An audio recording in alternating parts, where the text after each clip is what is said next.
Hai, minasan, ohayo gozaimasu, konnichiwa, konbanwa. Oke, kembali lagi di channel saya, di channel Beli Lewa, yaitu channel yang khusus mengupas tentang bahasa Jepang dan kehidupan di Jepang.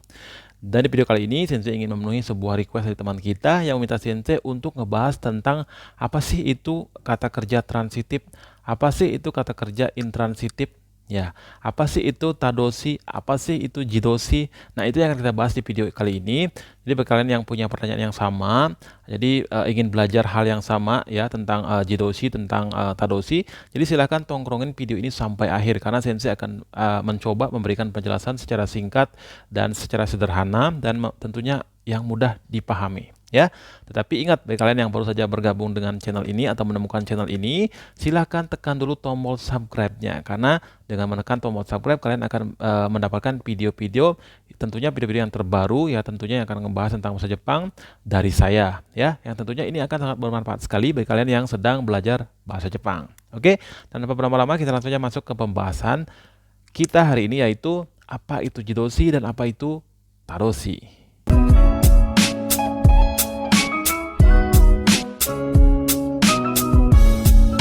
Oke, minasan, baiklah, kita akan bahas satu persatu ya. Yang pertama, apa sih kata kerja transitif atau tadoshi itu, dan apa sih ciri-cirinya, dan kapan sih kita bisa menggunakan kata kerja ini. Nah, itu yang akan kita bahas satu persatu ya. Nah, yang pertama yang akan kita bahas adalah apa itu kata kerja transitif atau tadoshi ya. Jadi tadoshi itu adalah kata kerja yang memerlukan objek ya. Ingat, kata kerja yang memerlukan objek. Jadi kata kerja yang tidak bisa berdiri sendiri. Misalkan, gohan o tabemasu. Gohan o tabemasu. Apa yang dimakan? Gohan. Gohan itu adalah nasi. Jadi nasi atau gohan ini adalah objeknya ya, objek ya. Terus ada lagi mizu o nomimasu. Mizu o nomimasu. Jadi objek itu adalah mizu ya, mizu. Apa yang diminum adalah air. Terus ada tegami o kakimasu. Tegami o kakimasu. Objek itu adalah tegami ya. Jadi kata kerja di situ adalah menulis. Terus yang terakhir itu ada yasayo kirimas, yasayo kirimas ya. Terus ciri-ciri yang kedua adalah kejadian tersebut adalah kejadian yang diakibatkan oleh pelaku atau ada orang yang melakukan di situ ya. Ngerti ya maksudnya ya? Di situ ada orang yang melakukan atau pelaku di situ ya. Jadi kejadian yang terjadi karena ada pelaku. Nah, terus ciri-ciri yang ketiga, biasanya partikel yang sering digunakan adalah partikel wo atau ni ya. Saya tekankan kembali, jadi partikel yang sering digunakan pada kata kerja transitif ini adalah partikel wo atau partikel ni ya. Nah, nanti kita akan latihan lebih banyak lagi. Berikutnya Sensei akan ngebahas apa sih itu kata kerja intransitif atau jidoshi ya, atau jidoshi. Pertama-tama, jidoshi adalah kata kerja yang bisa berdiri sendiri tanpa objek. Nah, tadi udah jelas ya. Tadi kata kerja transitif adalah kata kerja yang memerlukan objek. Sedangkan kata kerja intransitif atau jidoshi ini tidak memerlukan objek ya. Contohnya yamaga miemas. Yamaga miemas ya. Gunungnya terlihat atau terlihat gunung, atau higa kiemas. Higa kiemas. Apinya padam. Apinya padam. Terus lagi satu, amega furimas. Amega furimas. Jadi turun hujan. Kemudian ciri-ciri yang kedua adalah kejadian yang terjadi adalah kejadian yang terjadi secara natural ya, secara alami. Jadi tidak ada campur tangan manusia di situ kebanyakan ya. Nah, di situ adalah kejadian yang terjadi secara alami.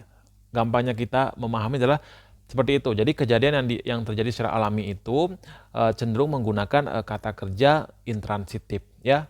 Intinya di sini tidak ada pelaku ya. Yang kelihatan seperti kata kerja transitif yang saya jelaskan tadi. Nah, terus yang ketiga ini adalah partikel ya. Partikel yang sering digunakan di sini adalah partikel ga ya. Jadi partikel yang sering digunakan pada kata kerja intransitif adalah partikel ga. Minasan, sampai di sini mudah-mudahan bisa memahami ya. Jadi apa itu tadoshi, apa itu jidoshi, kapan kita bisa menggunakan tadoshi, kapan kita bisa menggunakan jidoshi. Nah, kemudian saya akan membuat kalian lebih memahami lagi yang mana yang jidoshi, yang mana yang tadoshi. Jadi silakan lihat tabel berikut ini ya. Tabel berikut ini, yang pertama itu ada akeru. Akeru itu adalah membuka. Kalau membuka sudah pasti ada orang yang melakukan ya, ada pelaku di situ ya. Jadi dibutuhkan objek di situ misalkan ya. Nah, nanti di sini Kemudian kata kerja intransitifnya adalah aku. Aku atau akimas yang bisa diartikan terbuka. Oke, kemudian saya akan bacakan saja ya. Terus yang berikutnya ada simemas atau menutup. Simemas, menutup. Simarimas, tertutup. Simarimas, tertutup. Terus ada kesu, kesimas, memadamkan. Terus kata kerja intransitifnya adalah kiemas, kesimas, kiemas, ya. Oke, entar lagi, dikit lagi. Misalkan yang berikutnya ada sukeru, sukeru, ya, denki o sukeru, denki o sukeru, menyalakan lampu. Denki ga suku, denki ga suiteru, lampu menyala atau sedang menyala. Kemudian ada kowasu. Kowasu itu artinya merusak. Kowasu, merusak. Terus ada kowareru. Ini kata kerja intransitifnya adalah kowareru. Kowareru atau rusak, ya. Terus ada kata kerja transitifnya adalah memecahkan. Memecahkan ini adalah waru. Waru. Waru, memecahkan. Waru. Terus ada wareru. Kata kerja intransitifnya adalah wareru. Wareru. Nah, kemudian ya kita lanjut lagi sedikit ya. Lagi sedikit saja ya. Terus ada kata kerja ininya apa namanya? Kata kerja transitifnya adalah oru, melipat atau mematahkan. Oru atau melipat, oru, ya. Terus ada oreru, patah, ya. Oreru, patah. Misalkan apa itu edaga, kino edaga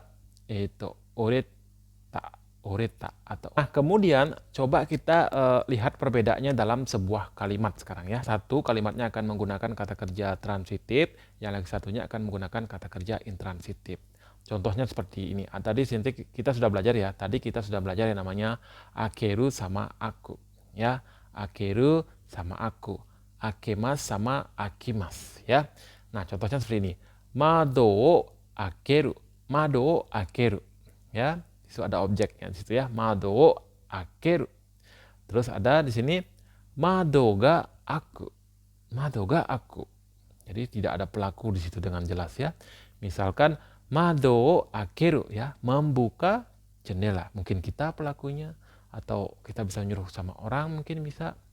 Nah, berbeda dengan mado ga aku. Jadi jendelanya ya dalam posisi terbuka, secara alami terjadinya itu sudah terbuka aja ketika kita lihat.